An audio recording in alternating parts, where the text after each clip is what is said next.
मा बुंगोन सार गुबुन दिनैनि दिना खोब मोजां जोंनि बिपिएफनि थाखाय जोंहा जितु गहपुरनि ओनसोला 28टा गामि जितु जोंनि उदालगुरि जिल्लानि सिङाव हाबसनबाय जिहेतु आरो बे दनसे समस्थियाव गोलैदों नंखायनो दनसे समस्थिनि सिङाव गोलैनाय हिसाबै जोंहा गहपुर हालामाव जोंहा गोबां बिपिएफनि दैदेनगिरिफोर दं आरो मावथिफोर दं नंखायनो खामानि मावनो खोब उसुबिदा जादों आरो जितु फैबाय थानाय सेप्तेम्बर मासावनो बिसायख'थिया जितु जागोन दिनै बिटिसिनि इलेक्सना सेप्तेम्बर मासावनो जितु जागोन बेनि थाखाय दिनै जोंना बे आमलाइगुरि गामियावनो मोनसे दनसे ब्लक कमिटिनि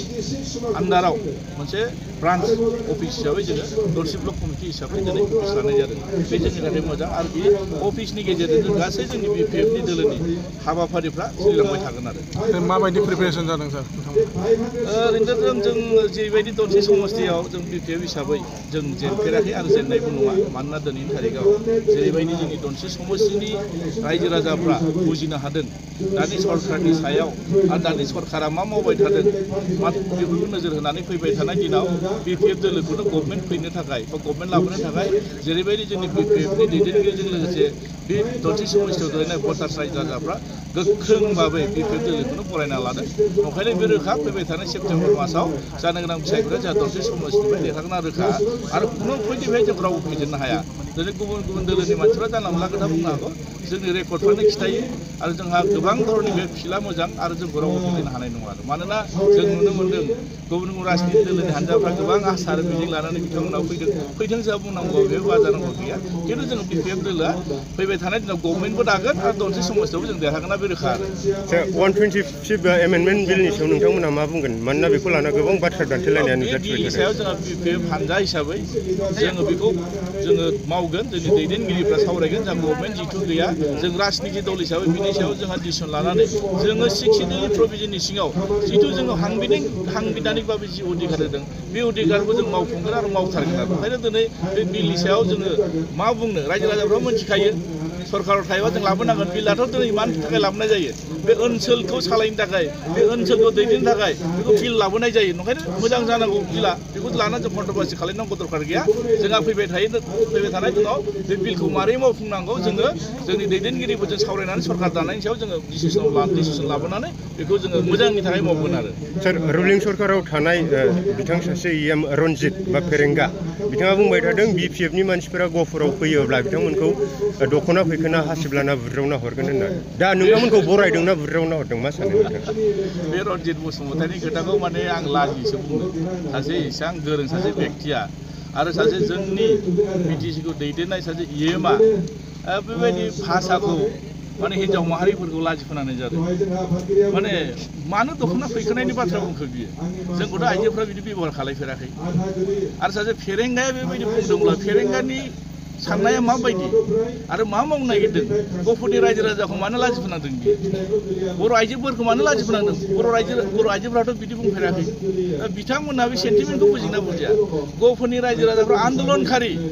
गहपुरनि रायजो राजाफ्रा राव हारिमुखौ लाना थांना थानो लुगैदों रावबो लिडारफोरखौ रावबो दैदेनगिरिफोरखौ जोंनि बर' आइजोफ्रा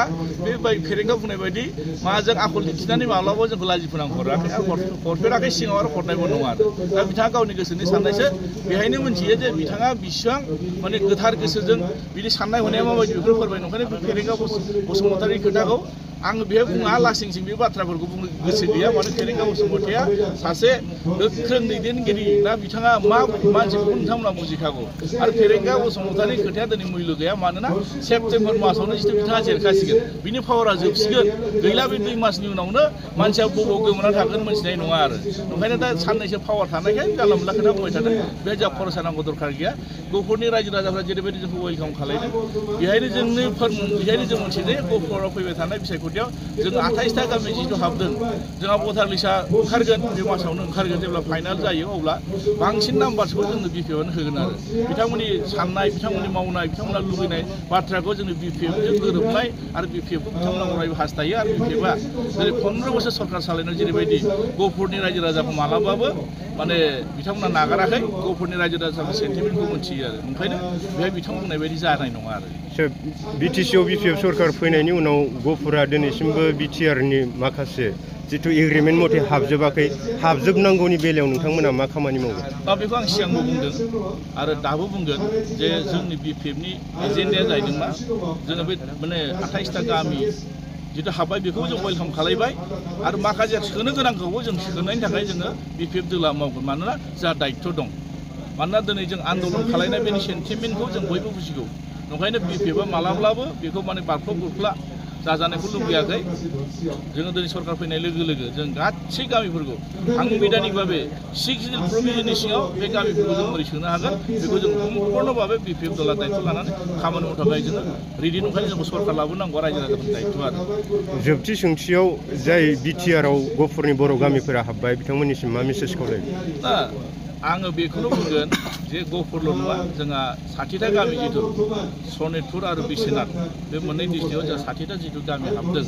साफ्रोमबो गफुरनि आरो जोंहा बिश्वनाथ डिस्ट्रिक्टनि जायफोर दिनै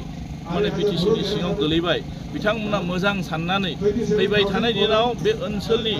जौगानायखौ नोजोर होनानै सरकारा सोर फैगोन बेखौ नोजोर होनानै जाहाथे मोजां सिन्था खालामनानै बिथांमोना भटखौ होगोन आरो माखासे खामानिफोराव गोबां खामानि मावनांगौ दंबावो जिथु गामिफ्रा बारख्ल बुख्ल जादों बेखायनो जाय सरकारा फैयोब्ला मोजां सरकार दानो हागोन बेखौ नोजोर होनानै जाहाथे बिथांमोना भटखौ होगोन आरो बेखौनो आं खावलायगोन आरो थेंक इउ